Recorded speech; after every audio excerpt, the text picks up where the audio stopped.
Right here onto the cutting board, or you can chop in the little cup. When I have something this big, I do it on the cutting board usually, and I always try to put the skin side up.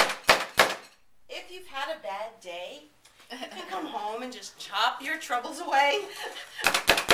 I usually tell people that 5 years of therapy, no, 5 years of therapy. If you've had a bad day, for $29.50 you can come home and you have therapy for 5 years. But $29.50 wouldn't even buy you 15 minutes of therapy, really. And then you can take all your little leftover choppies and put them in all the little prep bowls.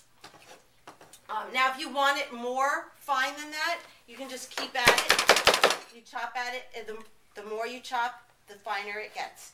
It's great for nuts and onions. If you do your onions in here, all the juices will stay contained and it won't make your eyes tear, and you won't have to cry every time you slice your onion, which is a really nice deal. You don't find that with a lot of knives. And you don't have to go back and find the whole manufacturer. You just come right back to me and I'll help you out with that. So you've done this before. It's like Craftsman tools. It is. Now, if you don't need, my take on good knives is that every kitchen needs at least one set of good knives, or one good knife. If you're not really a cook and you're not in your kitchen a lot, you don't need a whole set of good knives.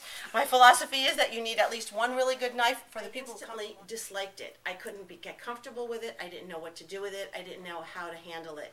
And then one night watching Food Network, there it was. This person was talking about knives and how to handle them. And I found that it was a whole different motion. A chef's knife is rounded, and therefore when you use it, you rock it. Okay?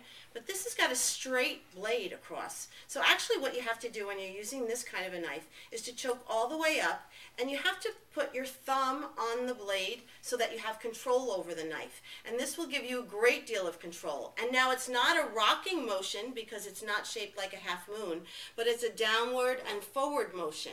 So whether you're chopping a pepper down and forward like this, or if you're chopping an onion, you're always going to go down and forward. Now you can leave the tip of your blade still on the cutting board,